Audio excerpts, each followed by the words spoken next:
Hello, I'm Bernard Hickey from interest.co.nz and welcome to another in our series of double shot interviews where we bring in a chief executive or a minister or someone who's got something interesting to say about the world we care about. And today, for a second of our series of double shot interviews with Helen O'Sullivan, the chief executive of the Real Estate Institute, I wanted Helen in this to look at the changes in the industry over the last couple of years. And of course, you've joined as the chief executive of the Real Estate Institute in November. So you've had a chance to get your feet under the table and tell us what's going on. So firstly, could you explain to readers, some of who may have used real estate agents or bought and sold houses, how the industry has changed over the last year or so? Thank you, Bernard.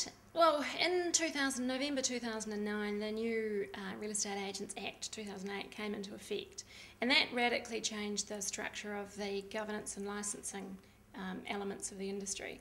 So the Real Estate Institute used to be the licensing body as well, and so to be a real estate agent, you had to have a license. To have a license, you had to be a member of the Institute.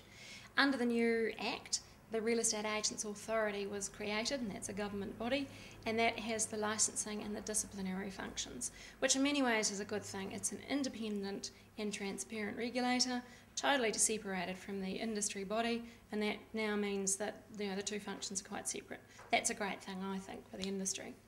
And what's happened since you've stopped becoming a compulsory member organisation to one where you don't have to join? It's a matter of paying the money and joining for the services. What's happened to your membership and the organisation itself, the Real Estate Institute? Membership through the transition has actually been remarkably stable.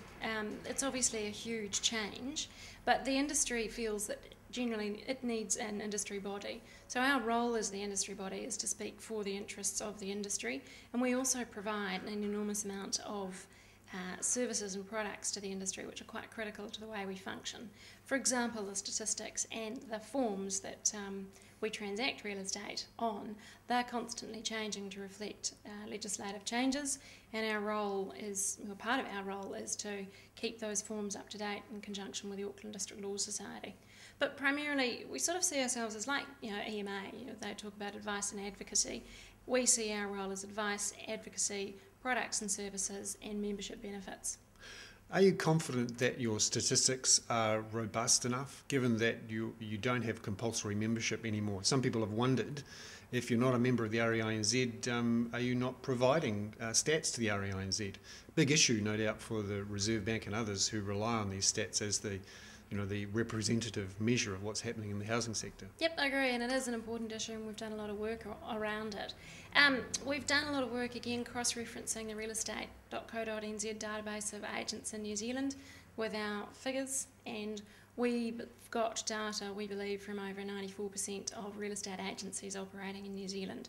And as I said in the earlier interview, when you drill down into the detail of those, the ones that aren't providing data tend to be relatively small agencies. There's pockets here and there, but by and large the coverage is pretty comprehensive. And there are some people who are not members of the Real Estate Institute who are providing data, is that right? That's right. They're still providing it to us, but the downfall for them is that they're not actually getting it back, because the reason real estate agents provide this information to us is when they're analysing, doing their comparative market analysis and trying to put a value on a particular property in terms of picking its listing point. Having that data on what's sold in the area, the stuff that comes from the March data, is really important if you're listing a property in April.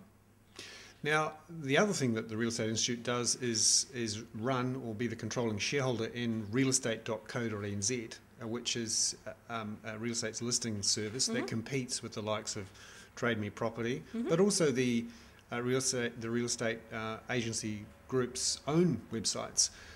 Is there a future for something like realestate.co.nz under the new regime for Real Estate Institute of New Zealand?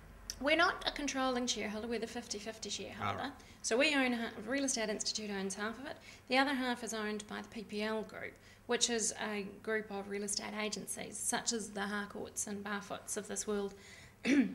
We don't see it as competing with those agencies. It's an aggregator, and so if you want to find property, you can go to realestate.co.nz and everybody's listings are on that site, or all of the listings from real estate agents. We actually see it as a really important part of the industry because it's It's run by the industry and it's run for the industry. So it has features in it which are of relevance to property as an advertising medium, as opposed to a site like the competitor sites, which are advertising a whole bunch of properties as well, a whole bunch of things for sale, as well as property. So it's a specialist property site and, run by and for the industry. Excellent. Helen O'Sullivan there, the Chief Executive of the Real Estate Institute of New Zealand, and we'd welcome you back again, Helen, to talk about the things that people on interest.co.nz just can't stop talking about, which is property. Thanks very much, Bernard. I'm Bernard Hickey. That was another in our series of double shot interviews. I'm from interest.co.nz.